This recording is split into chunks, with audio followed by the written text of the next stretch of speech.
నంద్యాల జిల్లా శ్రీశైల దేవస్థానంలో లోక కళ్యాణం కోసం శుక్రవారం పుష్యశుద్ధ ఏకాదశి రోజున స్వామి అమ్మవార్లకు విశేష పుష్పార్చన జరిపించారు. సాయంత్రం 6 గంటలకు అక్క మహాదేవి అలంకార మండపంలో స్వామి అమ్మవార్ల ఉత్సవమూర్తులకు పుష్పార్చన నిర్వహించారు.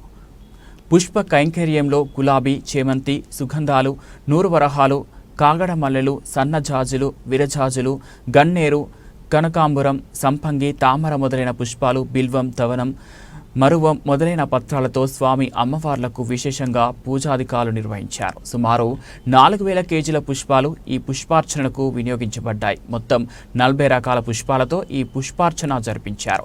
దేవస్థాన వేద పండితులే కాకుండా వివిధ ప్రాంతాల నుంచి వచ్చిన 15 మంది వేద పండితులచే చతుర్వేద పారాయణాలు జరిపించారు. అలాగే శివ సహస్రనామ స్తోత్ర పారాయణాలు, లలితా సహస్రనామ పారాయణాలు కూడా జరిపించారు.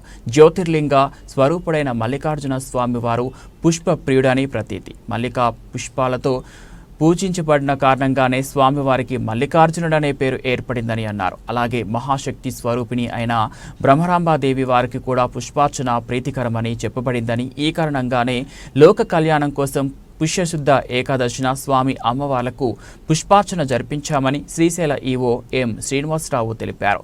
పుష్ప కైంకర్యానికి అవసరమైన పుష్పాలన్నింటినీ పుంగనూరుకు చెందిన రామచంద్ర యాదవ్ పూర్తి విరాళంగా సమర్పించారు. ఈ కార్యక్రమంలో అర్చక స్వాములు, వేద పండితులు పుష్ప విరాళాన్ని అందజేసిన రామచంద్ర యాదవ్, దేవస్థాన వివిధ వాకల అధిపతులు, పలు విభాగాల పర్యవేక్షకులు, సిబ్బంది పాల్గొన్నారు.